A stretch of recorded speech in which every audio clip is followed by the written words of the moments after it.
دیکھیں آپ صلی اللہ علیہ وسلم جب مدینہ تشریف لائے، مدینہ آئے تو مدینہ منورہ میں 10 سال رہے۔ حضور صلی اللہ علیہ وسلم کی عادت مبارکہ تھی، مختلف علاقوں میں، قبیلوں میں، خاندانوں میں تشریف لے جاتے تھے خیر خیریت معلوم کرنے کے لیے، حال احوال معلوم کرنے کے لیے۔ تو جہاں بھی تشریف لے جاتے تھے نماز بھی ضرور پڑھا کرتے تھے۔ تو تقریباً 93 جگہوں پہ، 93 جگہوں پہ آپ صلی اللہ علیہ وسلم نے مدینہ میں نمازیں پڑھی۔ ہر جگہ صحابہ نے، تابعین نے چھوٹی چھوٹی مسجدیں بنا دی تاکہ قیامت تک کے لیے نشانیاں محفوظ ہو جائیں۔ لیکن جب یہ حکومت آئی، سعودی حکومت، 100 سال پہلے، تو سڑکیں، بلڈنگیں وغیرہ بنائی گئیں، جس کی وجہ سے اکثر مسجدیں شہید کر دی گئیں۔ کچھ مسجدیں ابھی باقی ہیں جو ہم دیکھیں گے، کچھ پرانے گھر ہیں، کچھ پرانی مسجدیں ہیں جو ہم دیکھیں گے انشاءاللہ۔ اگر کسی مسجد کا، گھر کا فوٹو وغیرہ آپ کو لینا ہو تو آپ لے سکتے ہیں، ریکارڈنگ کرنی ہو تو ریکارڈ بھی کر سکتے ہیں۔ یہ دیکھیں جس پارکنگ میں ہم چل رہے ہیں، یہ ایک نیا مسلمان فرانس کا، اس نے اس پارکنگ کا نقشہ بنایا تھا، ڈیزائن، اور فری میں، اس کا کوئی چارج، اس کا کوئی معاوضہ، کوئی پیسہ نہیں لیا۔ اور یہ دنیا کی سب سے بڑی انڈر گراؤنڈ کار پارکنگ ہے۔ یہ 2 لیول ہے۔ جہاں ہم گاڑی میں بیٹھے تھے اوپر، وہ پہلی منزل، دوسری منزل میں آ گئے ہم، ابھی ہم نیچے۔ اور یہ حرم کے چاروں طرف جو صحن ہے، جہاں چھتریاں لگی ہیں، اس کے نیچے یہ کار پارکنگ ہے۔ اور شاہ فہد نے، کنگ فہد نے یہ پارکنگ بنوائی تھی 25 سال پہلے۔ تو انہوں نے یہ کہا تھا کہ اس کا کرایہ جو ہے 1 گھنٹے کا 1 ریال سے زیادہ نہیں ہونا چاہیے۔ تو آج بھی 25 سال کے بعد اس کا کرایہ 1 گھنٹے کا 1 ہی ریال یہ چارج کرتے ہیں۔ تو الحمدللہ بڑی سہولت ہے، پارکنگ بھی ہے، وضو خانہ بھی ہے، 4 منزلہ وضو خانہ ہے اور 2 منزلہ پارکنگ ہے۔ آپ گاڑی پارک کریں، وضو کریں، سیدھا حرم جا سکتے ہیں۔ سب سے پہلی جگہ جو ہم دیکھیں گے، ابو دجانہ رضی اللہ عنہ ایک مشہور بہادر صحابی تھے، ان کا مکان، ان کا گھر وہاں تھا۔ جب یہ جنگ کے لیے جاتے تھے تو سر پر لال پٹی باندھ لیتے تھے اور اکڑ کر چلتے تھے پہلوانوں کی طرح۔ حضور نے فرمایا کہ اکڑ کر چلنا اللہ کو ناپسند ہے، مگر جنگ کے موقع پر اکڑنا، بہادری دکھانا اللہ کو پسند ہے۔ جنگ یمامہ میں شہید ہوئے، مسیلمہ کذاب سے جو جنگ ہوئی، جس نے نبوت کا دعویٰ کیا تھا، مسیلمہ کذاب، یہاں سے 1200 کلومیٹر دور ہے وہ جگہ جہاں وہ رہتا تھا، تو اس جنگ میں یہ شہید ہوئے۔ تو یہ دیکھیں سامنے آپ کو گرے کلر کی بلڈنگ نظر آئے گی، براؤن کلر کی ونڈوز ہیں، کھڑکیاں ہیں براؤن کلر کی۔ ابو دجانہ رضی اللہ عنہ کا مکان، ان کا گھر یہاں تھا۔ اس بلڈنگ کا نام داؤدیہ ہے۔ یہ بالکل گاڑی کے بالکل سامنے یہ بلڈنگ نظر آ رہی ہے آپ کو۔ یہ حرم کے ساتھ ہی ہے، زیادہ دور نہیں ہے، قریب ہی ہے۔ ابھی الٹے ہاتھ پر آپ کو یہ بلڈنگ نظر آئے گی، لیفٹ سائڈ پہ دیکھیں، بڑی سی پردے کو ایسے بالکل آخر تک، اور ڈوری بھی ہے، ڈوری سے باندھ سکتے ہیں۔ یہ دیکھیں الٹے ہاتھ پر یہ داؤدیہ بلڈنگ، ابو دجانہ رضی اللہ عنہ کا مکان، ان کا گھر یہاں تھا۔ یہ ابھی ہم یہاں ایک مسجد دیکھیں گے، مسجد ابو ذر اس کا نام ہے۔ حضور صلی اللہ علیہ وسلم کے زمانے میں وہاں کھجور کا باغ تھا۔ آپ صلی اللہ علیہ وسلم ایک مرتبہ وہاں تشریف لے گئے، وہاں بہت لمبا سجدہ کیا۔ حضرت عبد الرحمن بن عوف رضی اللہ عنہ ساتھ میں تھے، وہ رونے لگے، وہ سمجھے کہ حضور کا انتقال ہو گیا۔ حضور صلی اللہ علیہ وسلم نے فرمایا کہ نہیں، اللہ تعالیٰ نے درود شریف کے فضائل اتارے، اس کے شکرانے میں نے اتنا لمبا سجدہ کیا۔ درود شریف کے فضائل وہاں اترے تھے جہاں مسجد ابو ذر ہے۔ اس مسجد کے بہت سارے نام ہیں، مسجد السجدہ، مسجد الشکر، مسجد الاسواف، مسجد البحیری، مسجد السافلہ۔ مسجد ابو ذر کیوں کہتے ہیں؟ کیونکہ ابو ذر رضی اللہ عنہ خاص طور پہ وہاں جا کے درود شریف پڑھا کرتے تھے۔ اور میں ابو ذر رضی اللہ عنہ کی قبر پہ گیا ہوں، 260 کلومیٹر دور ہے، ربضہ ریاض روڈ پہ، یہاں سے 260 کلومیٹر دور۔ تو الٹے ہاتھ پر دیکھیں آپ کو مسجد ابو ذر کا مینارہ نظر آئے گا، یہ ادھر اس طرف درختوں کے پیچھے دیکھیں الٹے ہاتھ پر یہ درخت نظر آ رہے ہیں، درختوں کے پیچھے پتلا سا مینارہ ہے، یہ مسجد ابو ذر ہے جہاں درود شریف کے فضائل اترے تھے الٹے ہاتھ پر۔ تو ہم سب ایک مرتبہ درود شریف پڑھ لیں۔ اللهم صل على محمد وعلى آل محمد كما صليت على إبراهيم وعلى آل إبراهيم إنك حميد مجيد اللهم بارك على محمد وعلى آل محمد كما باركت على إبراهيم وعلى آل إبراهيم إنك حميد مجيد۔ آگے دیکھیں ایک اور مسجد نظر آ رہی گاڑی کے بالکل سامنے، وہ مسجد اجابہ اس کا نام ہے۔ اجابہ کا مطلب ہے ایکسیپٹنس، قبول ہونا۔ آپ صلی اللہ علیہ وسلم ایک مرتبہ یہاں تشریف لائے, یہاں نماز پڑھی, مسجد تھی حضور کے زمانے میں ادھر, اور امت کے لیے 3 دعائیں فرمائیں. ابھی وہ مسجد کا مینارہ آپ کو نظر آئے گا, لیفٹ سائڈ پہ ہم موڑیں گے تو سیدھے ہاتھ پر آپ کو مسجد کا مینارہ نظر آئے گا. ابھی کام چل رہا ہے, یہ علاقہ بند ہے ابھی. تو یہ دیکھیں رائٹ سائڈ پہ سیدھے ہاتھ پر دیکھیں مسجد اجابہ کا مینارہ نظر آ رہا ہے.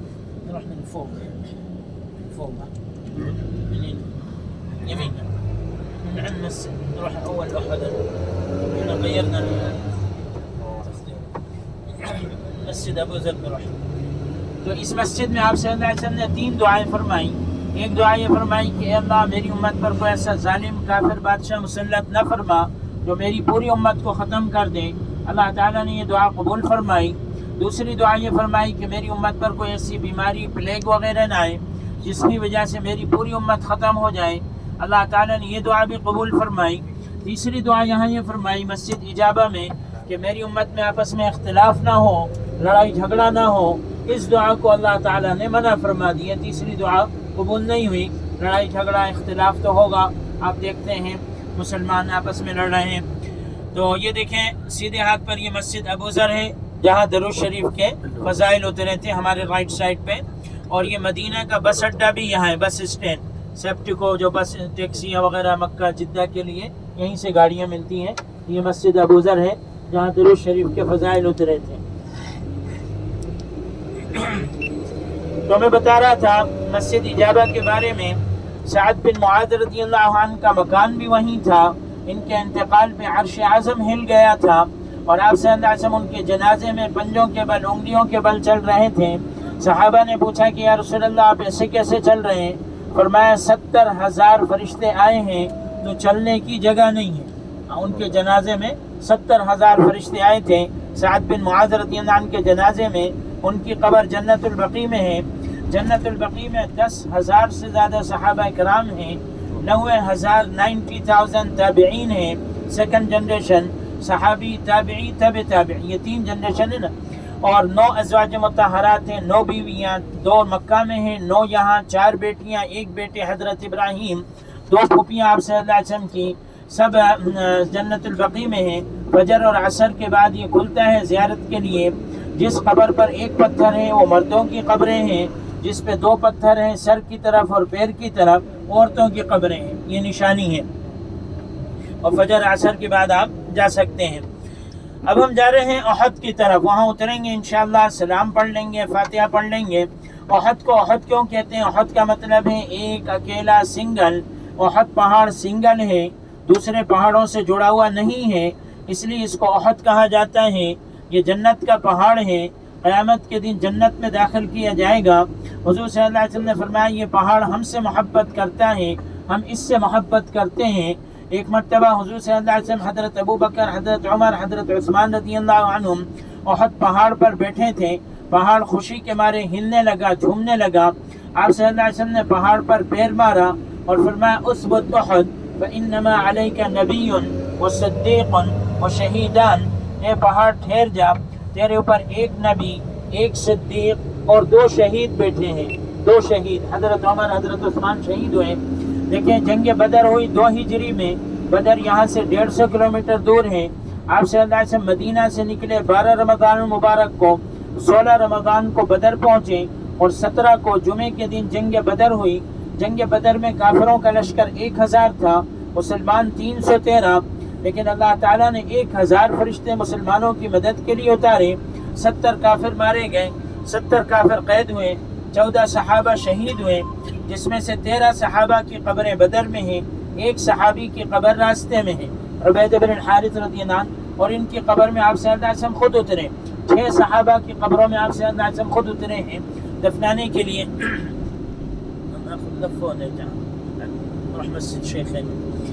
تو میں بتا رہا تھا, اچھا عجیب بات آپ کو بتاؤں, جنگ بدر 1.5 یا 2 گھنٹے کی تھی. صرف 1.5-2 گھنٹے میں جنگ بدر ختم ہو گئی تھی.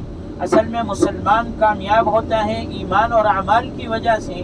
ایمان مضبوط ہو, اعمال اچھے ہوں تو کامیابی ملتی ہے. ورنہ جس کے پاس ہتھیار زیادہ ہوں گے پھر وہ کامیاب ہو جائے گا, پھر تو ہتھیاروں کی لڑائی ہوگی. تو اس کا بدلہ لینے کے لیے کافروں نے 3000 کا لشکر لے کے 3 ہجری میں 1 سال کے بعد مدینہ پر دوبارہ حملہ کر دیا۔ آپ صلی اللہ علیہ وسلم نے صحابہ سے پوچھا کہ بتاؤ کیا کیا جائے؟ تو جو نوجوان جوشیلے صحابہ تھے انہوں نے کہا کہ باہر جا کے مقابلہ کرنا چاہیے تاکہ دشمن کو اپنی طاقت و قوت دکھا سکے۔ حالانکہ حضور کی منشا اور دلی خواہش یہ تھی کہ مدینہ میں رہ کر مقابلہ کیا جائے، مگر نوجوان صحابہ نے اصرار کیا، ضد کی، تو حضور نے ان کی رائے پر فیصلہ فرما دیا کہ ٹھیک ہے باہر جا کے مقابلہ کریں گے۔ حضرت عائشہ رضی اللہ عنہ کے گھر پہ تشریف لے گئے، زرہ پہنی، جو لوہے کا لباس ہوتا ہے آرمر، زرہ پہن کر باہر آئے تو ان نوجوان صحابہ کو شرمندگی ہوئی۔ انہوں نے کہا یا رسول اللہ، اگر آپ مدینہ میں رہ کر لڑنا چاہتے ہیں ہم اس کے لیے بھی تیار ہیں۔ حضور نے فرمایا کہ نہیں، کسی نبی کے لیے یہ مناسب نہیں کہ ہتھیار پہن کر بغیر لڑے اسے اتار دیں۔ پھر آپ صلی اللہ علیہ وسلم 1000 کا لشکر لے کے مدینہ سے روانہ ہوئے۔ راستے میں حضور صلی اللہ علیہ وسلم نے 3 نمازیں پڑھی الگ الگ وقت میں، عصر، مغرب، عشاء۔ ابھی ہم وہ مسجد دیکھیں گے جہاں حضور صلی اللہ علیہ وسلم نے 3 نمازیں پڑھی۔ دوسرے دن فجر سے پہلے لشکر کو نئے سرے سے تیار کیا، چھوٹے بچوں کو واپس کیا، 17 بچوں کو جو 15 سال سے کم عمر کے تھے۔ رافع بن خدیج رضی اللہ عنہ اپنے پنجوں کے بل کھڑے ہو گئے تاکہ لمبے نظر آئے۔ ان کے والد نے کہا ان ابنی رافع رامن، میرا بیٹا بڑا اچھا تیر انداز ہے، اس کو آپ لے جائیں۔ حضور نے اجازت دے دی۔ دوسرے صحابی نے کہا یا رسول اللہ، آپ نے اس کو اجازت دی، مجھے نہیں دی، میں تو اس سے زیادہ طاقتور ہوں۔ آپ نے فرمایا ٹھیک ہے مقابلہ کرا کے دیکھ لیتے ہیں۔ جب مقابلے کا وقت ہوا انہوں نے کہا یار تجھے تو اجازت مل چکی ہے، اگر تو ہار جائے گا تو مجھے بھی اجازت مل جائے گی۔ اس طرح بعض بچوں کو اس جنگ میں اجازت ملی۔ الٹے ہاتھ پر دیکھیں، یہ ہے مسجد شیخین جہاں حضور صلی اللہ علیہ وسلم نے 3 نمازیں پڑھی تھیں، عصر، مغرب، عشاء، اور رات کو آرام فرمایا تھا۔ یہ 200 سال پرانی مسجد ہے، اس میں نماز ہوتی ہے ابھی بھی 5 وقت۔ وہ سفید گنبد ہے اور کالے رنگ کی دیوار ہے، تو یہ 200 سال پرانی مسجد ہے، مسجد شیخین اس کو کہتے ہیں۔ شیخ، یہ مسجد شیخین، اس میں نماز ہوتی ہے ابھی بھی۔ اور یہ جو ہے شیخ کہتے ہیں عربی زبان میں بڑی عمر کے آدمی کو۔ یہاں یہودی میاں بیوی بڑی عمر کے رہا کرتے تھے، اس لیے اس ایریے کا نام شیخین ہے۔ شیخین مطلب 2 بڑی عمر کے لوگ۔ اور مسجد الدرع بھی کہتے ہیں، مسجد العدوہ بھی کہتے ہیں، مسجد البدایہ بھی کہتے ہیں، 4-5 نام ہیں اس مسجد کے۔ تو حضور صلی اللہ علیہ وسلم نے یہاں 3 نمازیں پڑھی۔ اچھا، اسی جگہ سے عبداللہ بن ابی بن سلول، منافقوں کا سردار، اپنے 300 ساتھیوں کو لے کر واپس مدینہ چلا گیا، اور بہانہ کیا بنایا کہ حضور نے میری رائے نہیں مانی، نوجوانوں کی رائے مان لی، اس لیے میں واپس جا رہا ہوں۔ آپ صلی اللہ علیہ وسلم نے جانے دیا۔ حضور کے ساتھ صرف 700 صحابہ رہ گئے، سچے پکے ایمان والے۔ پھر آپ صلی اللہ علیہ وسلم 700 صحابہ کو لے کے آگے روانہ ہوئے۔ ایک پہاڑی پر 50 تیر اندازوں کو کھڑا کیا اور فرمایا کہ یہاں سے مت ہلنا، یہاں سے مت اترنا۔ اچھا، یہ دیکھیں الٹے ہاتھ پر آپ کو ایک اور مسجد نظر آ رہی ہے، بالکل لبے سڑک کے کنارے الٹے ہاتھ پر۔ یہ مسجد مستراح نام ہے اس کا۔ مستراح کا مطلب استراحت کی جگہ، آرام کی جگہ۔ آپ صلی اللہ علیہ وسلم جب جنگ احد سے واپس تشریف لا رہے تھے، جنگ احد سے واپس، تو یہاں حضور صلی اللہ علیہ وسلم نے آرام فرمایا، نماز پڑھی، اور صحابہ عصر کی نماز یہاں پڑھ رہے تھے مسجد اقصیٰ کی طرف رخ کر کے۔ تو ایک صحابی نے مدینہ سے آ کے اعلان کیا کہ بھئی قبلہ چینج ہو چکا ہے، تو صحابہ نماز میں ہی گھوم گئے تھے اس مسجد میں۔ وہ قبلتین میں حضور صلی اللہ علیہ وسلم خود نماز پڑھا رہے تھے، یہاں صحابہ تھے۔ تو اچھا، خندق یہیں سے کھودی گئی تھی، خندق جو کھودی گئی تھی نا، غزوہ خندق، آدھی خندق مہاجرین نے کھودی، آدھی انصار نے۔ سلمان فارسی رضی اللہ عنہ کے بارے میں جھگڑا ہونے لگا، مہاجرین کہتے تھے ہمارے ساتھ آ جائیں، انصار کہتے تھے ہمارے ساتھ۔ آپ صلی اللہ علیہ وسلم نے ان کے کندھے پر، شولڈر پہ ہاتھ رکھا اور فرمایا سلمان منا اہل البیت، سلمان تو ہمارے گھرانے کے، ہماری فیملی کے آدمی ہے۔ تو میں بتا رہا تھا 50 صحابہ کو آپ صلی اللہ علیہ وسلم نے پہاڑ پر کھڑا کیا اور فرمایا کہ جب تک میں نہ کہوں یہاں سے مت ہلنا، یہاں سے مت اترنا۔ چند گھنٹوں کے نیچے میدان میں جنگ شروع ہو گئی۔ چند گھنٹوں کے بعد کافر بھاگنے لگے، مسلمان والے غنیمت اکٹھا کرنے لگے۔ تو وہ جو صحابہ اوپر کھڑے تھے پہاڑ پر، انہوں نے کہا کہ چلو ہم بھی نیچے اترتے ہیں، مال غنیمت جمع کرتے ہیں۔ ان کے سردار نے منع بھی کیا. عبداللہ بن جبیر، یہ جبیر لفظ ہیں، ان کے سردار کا نام عبداللہ بن جبیر تھا. انہوں نے منع بھی کیا کہ حضور کی اجازت کے بغیر ہم نیچے نہیں اتر سکتے، لیکن 39 صحابہ 39 نیچے اتر گئے. یہ سمجھ کر کہ جنگ ختم ہو گئی. خالد بن ولید رضی اللہ عنہ اس وقت اسلام نہیں لائے تھے. انہوں نے دیکھا کہ وہ مورچہ، وہ پوسٹ خالی ہو گئی، تو وہ 100 گھڑ سواروں کے ساتھ پیچھے سے آئے اور پیچھے سے آ کے مسلمانوں پہ حملہ کر دیا. تو جو کافر آگے بھاگ رہے تھے وہ بھی واپس پلٹ آئے. اس طرح مسلمان دونوں طرف سے گھر گئے اور 70 صحابہ شہید ہوئے جنگ احد میں. 66 انصار مدینہ کے اور 4 مہاجرین مکہ کے اور 22 کافر مارے گئے. تو ابو سفیان رضی اللہ عنہ جو اس وقت کافروں کے سردار تھے، انہوں نے کہا الیوم بیوم بدر، معاملہ برابر سرابر ہو گیا. جنگ بدر میں 70 کافر مارے گئے، احد میں 70 صحابہ. حضور صلی اللہ علیہ وسلم نے فرمایا لا سوا قتلانا فی الجنہ وقتلاکم فی النار، معاملہ برابر نہیں ہوا. ہمارے لوگ جنت میں مزے اڑا رہے ہیں، تمہارے لوگ دوزخ میں جل رہے ہیں. انہوں نے کہا لنا العزا ولا عزا لکم، ہمارے لیے عزا بت ہے بہت بڑا، تمہارا کوئی بت نہیں. حضور نے فرمایا اللہ مولانا ولا مولا لکم، اللہ ہمارا مولا ہے، کارساز ہے، مددگار ہے، تمہارا کوئی مددگار نہیں. اسی جنگ میں آپ صلی اللہ علیہ وسلم ایک گڑھے میں گر گئے، نہیں نکل سکے. حضرت طلحہ رضی اللہ عنہ نے سہارا دے کے نکالا، اور جو بھی تیر آتا تھا اپنے ہاتھ پر روکتے تھے. 40 تیر انہوں نے اپنے ہاتھ پر روکے، ان کا ہاتھ چھلنی ہو گیا.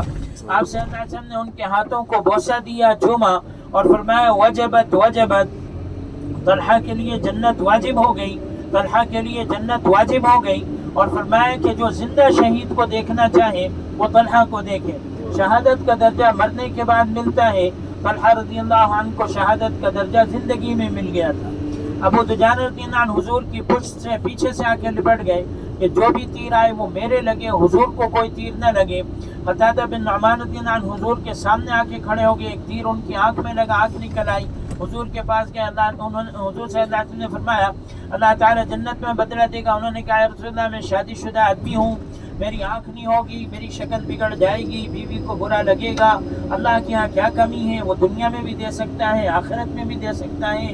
تو آپ صلی اللہ علیہ وسلم نے ان کی آنکھ لے کے دوبارہ اس کی جگہ پہ رکھا، حلقے میں اپنا لعاب دہن لگایا. اللہ نے پہلے سے زیادہ روشنی عطا فرمائی. دیکھیں یہ ہے الٹے ہاتھ پر، دیکھیں یہ وہ پہاڑی ہے جس پہ 50 صحابہ کو کھڑا کیا تھا، اور پہاڑی کے اوپر آپ دیکھیں کچھ پتھر جمے ہوئے نظر آ رہے ہیں، پتھر کی دیوار نظر آ رہی ہے کونے پر. یہ مسجد ہے، مسجد الضرب. وہ کونے پر وہ آدمی، ایک آدمی اکیلا آدمی کھڑا نا بالکل کونے پہ. ہاں یہ مسجد الضرب ہے. آپ صلی اللہ علیہ وسلم نے یہاں نماز پڑھی تھی. اسی پہاڑی کے کنارے حضرت حمزہ رضی اللہ عنہ کی قبر تھی. 40 سال کے بعد یہاں سیلاب آ گیا تھا، تو امیر معاویہ رضی اللہ عنہ نے یہاں سے ان کو قبرستان میں منتقل کیا تھا. اور یہ جو مسجد ہے یہ نئی مسجد ہے. مینارے کے اوپر آپ دیکھیں آدھا چاند نظر آ رہا ہے. آدھا چاند ہو تو اس کا مطلب ہوتا ہے نئی مسجد، اور اگر پورا چاند ہو فل سرکل اس کا مطلب ہوتا ہے تاریخی مسجد.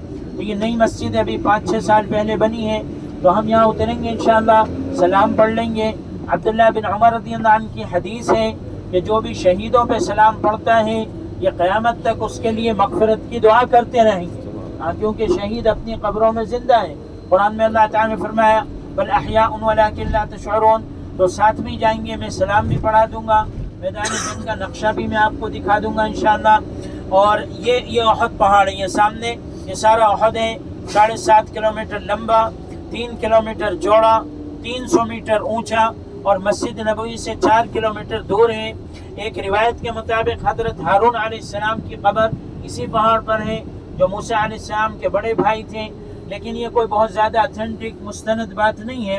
کسی بھی نبی کی قبر کے بارے میں 100% معلوم نہیں سوائے حضور صلی اللہ علیہ وسلم کے. یہ بھی ختم نبوت کی علامت اور نشانی ہے، آخری نبی ہونے کی. صرف حضور صلی اللہ علیہ وسلم کی قبر اطہر کے بارے میں 100% معلوم ہے، باقی کسی نبی کی قبر کے بارے میں 100% معلوم نہیں.